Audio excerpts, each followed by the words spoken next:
My name is Jim Delosier, and this is the Survivor Truck. The idea behind the Survivor Truck was to build a vehicle that no one else had built yet, a combination of what everyone else had tried to do to satisfy all those gaps that they just weren't able to cover. One of the things that I was really focused on was all of the disaster services vehicles are extremely lacking when it comes to long-term deployment, where they can't get to the areas where the help is most sorely needed. This will basically go anywhere, and it can take whatever terrain is there, and we'll still get to the target option. So we started with a medium-duty truck. We took that, we put an armored command center in it, we put a living quarters in it, we put a utility bed in it.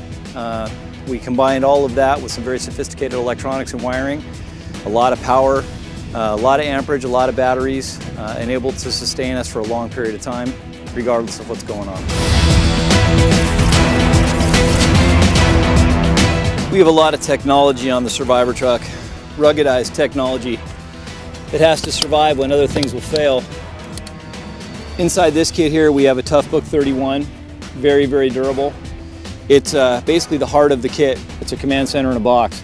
This kit by itself can be a standalone command center in a fire or in a natural emergency or any sort of an event.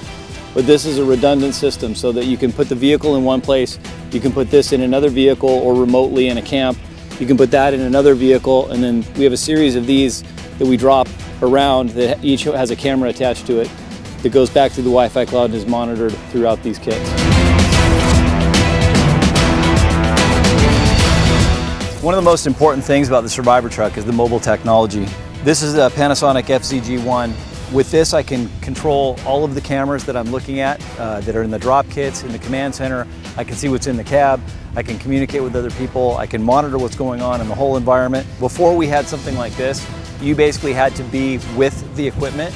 You couldn't operate it remotely. But now, because of the way that the technology is integrated with the tactical mesh, I can do everything that I can do in there, out there, which is hugely important. It's robust enough, the battery lasts all day. It's super strong and durable. When I'm out in the field, I can take this, I can literally throw it into my dump pouch and I know it's gonna be fine. Or I can toss it over there. If it falls out of my kit, no big deal. I pick it up and it still works. You just can't beat this thing.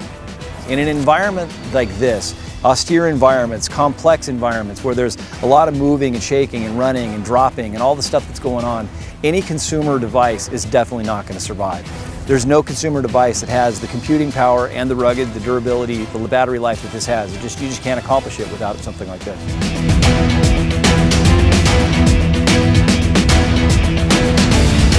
The Survivor Truck is an extremely rugged, durable vehicle, and the computing system had to be equally rugged and durable. And the Panasonic Toughpad and Toughbook solution was a perfect marriage for me, because if I can get the vehicle there, it needs to do the job when it gets there. And the only electronic solution that seemed like it wouldn't do the job for me was the Panasonic. The Windows platform is important for a number of reasons. One, the encryption on it is important, and two, it's the standard. If you're going to have interoperability of different systems, you just can't go off into one direction and then go in another direction, go in another direction. You have to stick with the standard, and the standard in this application is Windows.